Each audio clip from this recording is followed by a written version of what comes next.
Hello! నేను మీకు ఈరోజు ఒక కథ చెప్తా. అనగనగా ఒక ఊర్లో హిరణ్యకశిపుడు అనే ఒక అతను ఉండేవాడు. ఆయన కొడుకు ప్రహ్లాదుడు.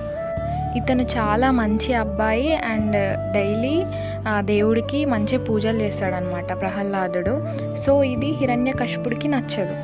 అప్పుడు నన్నే దేవుడిగా పూజించాలి, నువ్వు వేరే వాళ్ళని ఎందుకు పూజిస్తున్నావు అని చెప్పేసి అడుగుతాడు. అప్పుడు ప్రహ్లాదుడు దేవుడు అందరికీ మంచే చేస్తాడు అన్నాడు. అయితే వాళ్ళ నాన్న కోపంతోని వాళ్ళ అక్క హోలికని పిలుస్తాడు. పిలిచి హోలికకి ఒక వరం ఉంటుంది అనమాట, నిప్పులో కాలిపోకుండా. సో హోలికని ప్రహ్లాదుని ఒళ్ళో కూర్చోబెట్టుకొని మంటల్లో కూర్చుంటుంది.